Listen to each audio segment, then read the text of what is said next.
మణి ఎక్కడుంది కాబట్టి కాశీపట్టణంలో ఏ ఉపద్రవం లేదు. ఇక్కడ కృష్ణుడికి ఇదెక్కడి ప్రారంభం, అసలు ఇలా ఎందుకు జరిగింది అర్థం కాక తలపట్టు కూర్చున్నాడు. నటన పరిపూర్ణ అవతారం ఆయనకి తెలియదు, మన కోసం. ఇంతలో నారదుడు వచ్చాడు. ఏమి పరమాత్మ అలా ఉన్నారన్నారు. అంటే ఏమీ లేదయా, మణి ఎక్కడుందో తెలియట్లేదు, ఏమిటి అందరూ నా మీద అపనింద వేస్తున్నారు అన్నారు. అంటే నారదుడు అన్నాడు, మీకు ఎందుకు వచ్చిందో తెలుసా అపనింద? ప్రసేనుడితో కలిసి వేటకెళ్ళిన రోజు భాద్రపద శుక్లపక్ష చవితి. ఆ రోజు రాత్రి మీరు తలెత్తి ప్రసేనుడు కోసం వెతుకుతూ చూసినప్పుడు చంద్రబింబాన్ని చూశారు, అందువల్ల వస్తున్నాయి అపనిందలు అన్నారు. భాద్రపద శుక్లపక్ష చవితి నాడు చంద్రబింబం చూస్తే అపనిందలు ఎందుకు వస్తాయన్నాడు. అంటే ఒకానొకప్పుడు భాద్రపద శుక్లపక్ష చవితి నాడే వరసిద్ధి వినాయకుడు అవతార స్వీకారం చేశాడు. సదాబాల రూపాపి, పిల్లవాడి రూపంలో ఉండే చేతిలో కుడుములు అవి పట్టుకుని అలా సంతోషంగా చంద్రలోకానికి వెళ్ళాడు. చంద్రుడు బాహ్యంలో చాలా అందంగా ఉంటాడు. కవులందరూ కూడా ఎవరైనా అందమైన స్త్రీ కనపడింది అనుకోండి చంద్రముఖి అంటుంటారు. అందుకని చంద్రుడికి నేను అందంగా ఉంటానని గర్వం. విఘ్నేశ్వరుడు మరుగుజ్జు వాళ్లే ఉంటాడు. లంబోదరం విశాలాక్షం వందేహం గణనాయకం అని కదూ. అంత పొట్టిగా ఉండి పెద్ద బొజ్జ వేసుకుని చేతిలో కుడుములు పట్టుకుని వస్తుంటే ఆయన్ని చూసి నేను ఇంత అందగాన్ని ఆయన చూడు ఎలా ఉన్నాడో అని పక్క పక్క పక్క పక్క నవ్వాడు. వెంటనే విఘ్నేశ్వరుడు చూశాడు, నువ్వు పైకి అందగాడివి, లోకాలని అనుగ్రహించి నేను లోపలి అందగాడిని. నీకు అహంకారం ఎక్కువై ఎవరు ఏమిటో తెలియకుండా ప్రతి వాళ్ళని చూసి నవ్వడం అలవాటైంది. ఇక పైన నిన్ను ఎవరు చూసినా వాళ్ళకి నిందలు వస్తాయండి. ఇక ప్రతిరోజు రాత్రి అయ్యేటప్పటికీ ఈ చంద్రుడు కనపడతాడో ఏమిటో అని ఎవ్వరూ చూడకుండా ఇలా చెయ్యి అడ్డం పెట్టుకుని వెళ్ళేవారు. చిచి అందరూ నేను కనపడతానని చెయ్యి అడ్డం పెట్టుకుంటున్నారు, పూర్వం చంద్రబింబం అని నా కాంతిలో కూర్చునేవారు అని సిగ్గుపడి చంద్రుడు తన పుట్టిన పాల సముద్రంలోకి వెళ్ళిపోయాడు.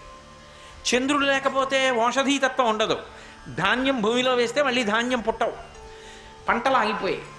ప్రజలందరూ గగ్గోలు పెట్టేశారు. ఋషులు పాలసముద్రం దగ్గరికి వెళ్ళి చంద్రుణ్ణి పిలిచి, రే గబుక్కుని పైకి రాకు, నీ ముఖం కనపడుతుంది మాకు, నీకెవరు శాపం ఇచ్చారో ఆ విఘ్నేశ్వరుడి కాళ్ళ మీద పడు, ఆయన క్షమిస్తాడు, మహానుభావుడు, ఆయన దగ్గరికి వెళ్ళరాని ఆయన అన్నారు. చంద్రుడు తిన్నగా వచ్చి విఘ్నేశ్వరుడి దగ్గరికి నిలబడ్డాడు. వచ్చి చెప్పారయ్యా చంద్రుడు వచ్చాడన్నాడు. ఎందుకు వచ్చాడన్నారు. అంటే మీకు క్షమాపణ చెప్పడానికి వచ్చాడు. తప్పు తెలుసుకున్నాడు అంతే చాలా నృత్యం చేశారు విఘ్నేశ్వరుడు. అప్పుడు నృత్య గణపతి వచ్చారు. ఒకడు తప్పు ఒప్పుకుంటే ఆయన మురిసిపోతాడు అంతే. వెంటనే పిలిచారు, నిన్ను క్షమిస్తున్నాను, ఇక పైన నిన్ను చూడొచ్చు. ఏ రోజు నన్ను చూసి నవ్వావో, ఏ రోజు నేను అవతార స్వీకారం చేశానో ఆ భాద్రపద శుద్ధ చవితి నాడు మాత్రం నిన్ను చూడకూడదు. ఆ రోజు చూస్తే అపనిందలు వస్తాయి. కృష్ణ నువ్వు ఆ రోజునే చూసావు, అందుకే ఈ అపనిందలన్నీ వస్తున్నాయి. మరి ఏం చేస్తే పోతాయి? వరసిద్ధి వినాయక వ్రతం చేయి, పోతాయి. ఎలా చెయ్యాలి వ్రతం చెప్పాడు నారదుడు. అలాగే తెచ్చాడు, పత్రులు తెచ్చాడు, పాలవెల్లి కట్టాడు, విఘ్నేశ్వరుణ్ణి పెట్టాడు. విఘ్నేశ్వరుడికి ఒక చమత్కారం ఉంటుంది. ఆయనకి అత్యంత ప్రీతిపాత్రం ఏమిటో తెలుసా? సేవలలో గొడుగు చామరం. అందుకే మిగిలిన ఏ దేవతలకి అమ్మరు. వినాయకుడి వ్రతకల్పం వచ్చేటప్పటికి రంగురంగుల కాగితాలకి ఓ పుల్లగుచ్చి గొడుగులు అమ్ముతారు. ఓ గొడుగు ఒకటి కొనుక్కెడుతుంటారు. ఎందుకంటే గొడుగు చామరం ఆయన యొక్క ఉపచారాల్లో తప్పకుండా ఉండాలి. గొడుగోటే పెట్టడం కాదు, చామరం కూడా వెయ్యాలి ఆయనకి. అందుకని ముత్తుస్వామి దీక్షితారు వారి కీర్తనలో చెప్పారు ఈ రహస్యాన్ని, శంకర భగవత్పాదులు చెప్పారు ఒక చోట. కాబట్టి ఇప్పుడు ఆ విఘ్నేశ్వర వ్రతాన్ని చేశాడు కృష్ణ పరమాత్మ. చెయ్యగానే అమ్మయ్యా నేను ఈ వ్రతం చేశాను కదా, ఇప్పుడు నాకు నిందలు పోతాయి కదా అన్నాడు. పోతాయి. వెంటనే విఘ్నేశ్వరుడు ప్రత్యక్షం అయ్యాడు. మరి మేనమామే కదా కృష్ణ పరమాత్మ. మామయ్య నీకు ఇన్ని కష్టాలు వచ్చాయి, ఇక నీ అపనిందలన్నీ పోతాయన్నాడు. ఎలా పోతాయిరా నాయన అని అడిగాడు. ఏముంది, నీ పరమభక్తుడైనటువంటి అక్రూరుడు కాశీపట్టణంలో ఉన్నాడు శమంతకమణితో, ఒక్కసారి కబురు చేయి, నువ్వు పిలిచావా పరమ సంతోషంతో పరిగెత్తుకొస్తాడు. అక్రూరుడికి కబురు చేశారు. శమంతకమణి పెట్టుకుని గబగబా వచ్చి కృష్ణ పరమాత్మ కాళ్ళ మీద పడి, అయ్యో శతధమ్ముడు తెలిసో తెలియకో మీ మామగారిని చంపి మణి పట్టుకొస్తే తీసుకున్నాను, సత్యభావం నాకు ఇవ్వలేదన్న కోపంతో. తర్వాత అర్థమైంది మీ పట్ల ఎంత అపచారం చేశాను, సిగ్గుపడి కాశీ వెళ్ళిపోయాను, నన్ను క్షమించండి అన్నాడు. అని మణిచ్చేశాడు. ఈ మణి ఎవ్వరికీ వద్దు, ఇది ఉంటే ఉపద్రవం.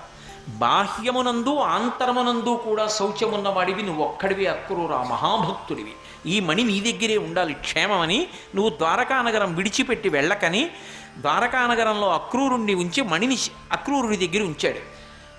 ద్వారకానగరంలో వచ్చినటువంటి క్షామము దుర్భిక్షము అన్నీ పోయాయి. ఆ బంగారంతో ప్రజలందరూ పరమ సంతోషంగా ఉండేవారు. వెంటనే బలరాముడికి మా అత్త తెలిసింది. అయ్యో పాపం, అనవసరంగా మా తమ్ముడిని నింద చేశానని పరిగెత్తుకొచ్చి, తమ్ముడా కృష్ణ ఏదో తెలియకన్నాను రా అన్నాడు. అన్నయ్య నువ్వు అంత మాట అనాలా అని అన్నయ్యని కౌగులించుకున్నాడు. జాంబవతి సత్యభామ అటు ఇటు నిలబడి సిగ్గుపడి, ఏదో పొరపాటున అనేశామండి, ఏమనుకోకండి, మనసులో పెట్టుకోకండి అన్నారు. ఏమనుకోనులేండి, దానికి ఏముంది, ఈ కథ అంతా ఎందుకు తిరిగిందో అర్థమైంది కదా అని ప్రేమతో సత్యభామని జాంబవతిని దగ్గరికి తీసుకున్నాడు. మూషిక వాహన మునిజన భావన నీ పదమే శరణు, నీ పదమే శరణు. విజయ ప్రదాయక విఘ్న వినాయక నీ పదమే శరణు, నీ పదమే శరణు.